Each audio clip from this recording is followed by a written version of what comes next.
आप में से कई साधकों ने यह जिज्ञासा व्यक्त की है कि सुरत कब चढ़ती है। जब यह भीतर की ओर उठती है तो साधक किस अनुभव से गुजरता है? क्या यह केवल मानसिक कल्पना है या सच में आत्मा की एक रहस्यमयी यात्रा? और सबसे महत्वपूर्ण, इस गूढ़ प्रक्रिया का हमारे जीवन पर क्या प्रभाव पड़ता है?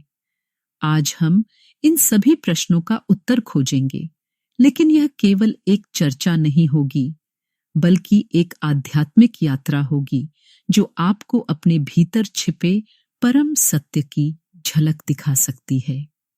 यह विषय सिर्फ पढ़ने या सुनने का नहीं, बल्कि अनुभव करने का है। जो इसे जीता है वही इसकी गहराइयों तक पहुंच सकता है।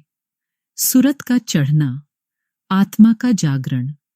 जब साधक सतगुरु की कृपा और सच्चे सिमरण की अग्नि में तपता है तो उसकी सुरत धीरे धीरे शरीर और मन के बंधनों से मुक्त होने लगती है।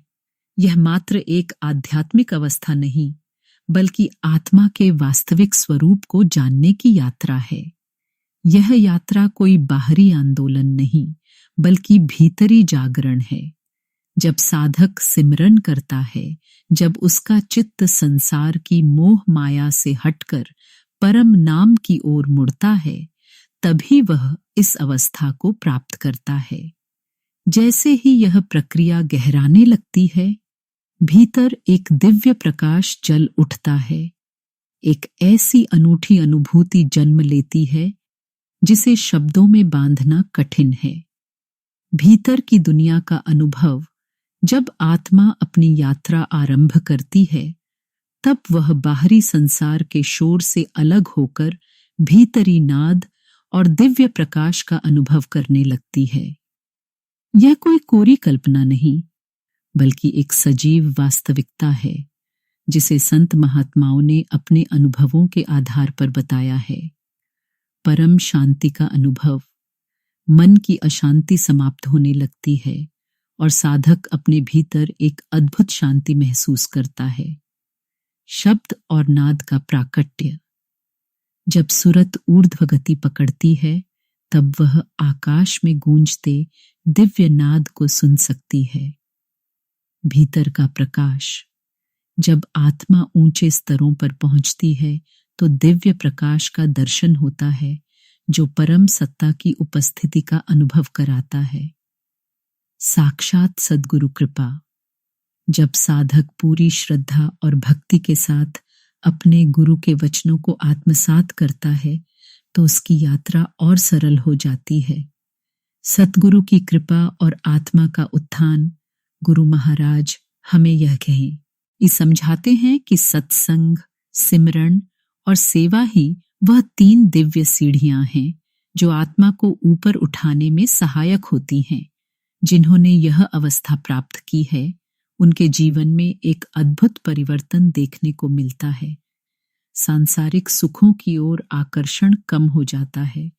मन में निरंतर आनंद और संतोष बना रहता है। आत्मा भय, चिंता और मोह से मुक्त होने लगती है। व्यक्ति के हृदय में दया, प्रेम और करुणा का संचार होने लगता है। साधकों के अनुभव और आत्मा की पुकार, ऐसे कई साधकों की कहानियां हैं जो इस यात्रा से गुजरे हैं। एक साधक बताते हैं कि बचपन में उन्हें आध्यात्मिकता से कोई विशेष जुड़ाव नहीं था। वे सांसारिक आकर्षणों में उलझे थे, लेकिन जैसे जैसे सतगुरु की कृपा बरसने लगी, वैसे वैसे भीतर जागृति आने लगी। उन्होंने सपनों में सद्गुरु के दर्शन किए और जब उन्होंने नामदान लिया तो उनके भीतर एक नई रोशनी का संचार हुआ। यह केवल उनका अनुभव नहीं, बल्कि हर उस आत्मा की पुकार है जो परम सत्य की खोज में है। इस यात्रा में आगे कैसे बढ़ें? भजन सिमरण को जीवन का हिस्सा बनाएं। निरंतर अभ्यास ही आत्मा को ऊर्ध्व गति प्रदान करता है। सद्गुरु की शरण में रहें। उनकी कृपा से ही यह यात्रा सरल बनती है। संतों के वचनों पर विश्वास रखें। उनकी शिक्षा मार्गदर्शक होती है। अपने विचार और कर्मों को शुद्ध करें। आध्यात्मिकता केवल ध्यान में नहीं, बल्कि जीवन में भी प्रकट होनी चाहिए। निष्कर्ष, इस आत्मिक यात्रा में संघर्ष तो है, लेकिन अंत में केवल आनंद ही आनंद है।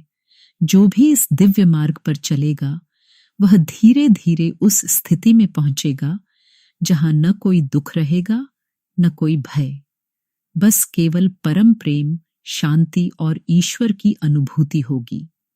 यदि यह संदेश आपके हृदय को छू गया हो तो इसे दूसरों तक भी पहुंचाएं।